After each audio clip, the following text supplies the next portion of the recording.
All right, first time across the creek this season,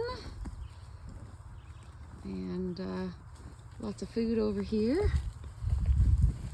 So at one time, the area they're in looked like this, but we have been pasturing them here for 3 years now, on and off through the seasons, and we just give them the edge of the hayfield because you can't get that close with the machinery anyway. So they get the edge of the hayfield here, and then they clean the bush for us as well.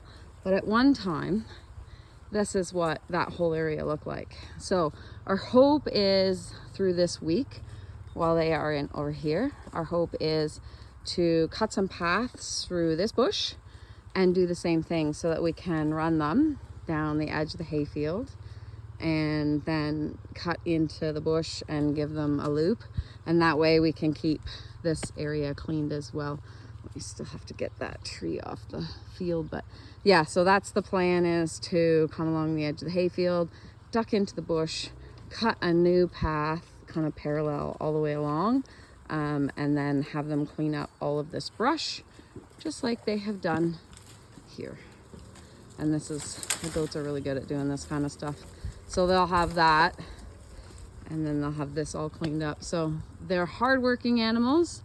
And this is how we actually cleaned out the found apple orchard, because in here is an apple orchard.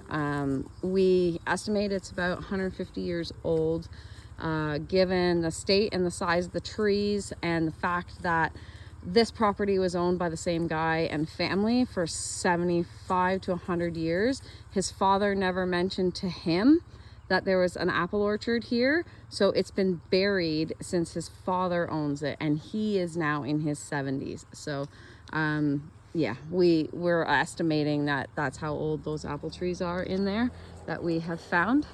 So we've used the goats and the sheep and the cows, utilize them to help clear this all out. Now I know this looks like a lot, but if you look actually right in there, so we've trimmed out underneath, there is an apple tree in there, and then there's one right here too, and then there's 2 more lines of them over there. So they're all in complete lines. This was all fenced in. So at one time, this was someone's apple orchard that they put a lot of time and effort and care into.